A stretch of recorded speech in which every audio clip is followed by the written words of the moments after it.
दोस्तों, आज मैं आपको सुनाने वाली हूँ एक गरीब किसान की कहानी। एक बार की बात है, एक छोटा सा गांव था जहाँ एक गरीब किसान रहता था। उस किसान के पास एक छोटी सी ज़मीन थी जिस पर वह खेती करता था। वह बहुत मेहनती था, लेकिन उसकी ज़मीन इतनी छोटी थी कि वह अपनी मेहनत से ज़्यादा पैसा नहीं कमा पाता था।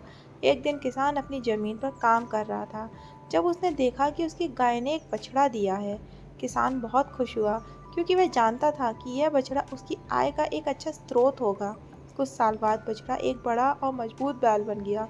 किसान ने बैल का इस्तेमाल अपनी जमीन की जुताई और फसल की कटाई के लिए किया। बैल के कारण किसान की खेती में बहुत सुधार हुआ और उसकी आय भी बढ़ गई। किसान अपने बैल से बहुत प्यार करता था।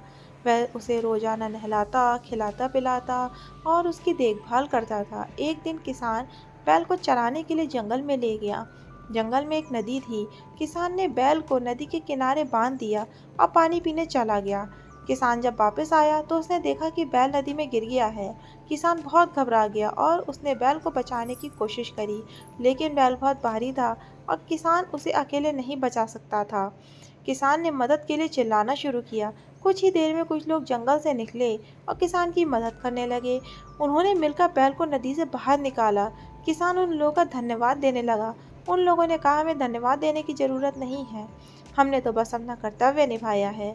इस घटना के बाद किसान ने सीखा कि एक दूसरे की मदद करना कितना जरूरी है।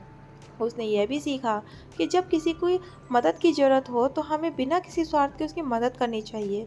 दोस्तों, इस कहानी से हमें यह शिक्षा मिलती है, एक दूसरे की मदद करना हमारा कर्तव्य है। हमें बिना किसी स्वार्थ के दूसरों की मदद करनी चाहिए। अगर आपको ये कहानी पसंद आई हो तो चैनल को लाइक करें, सब्सक्राइब करें और नोटिफिकेशन बेल को क्लिक करना ना भूलें। Thanks for watching.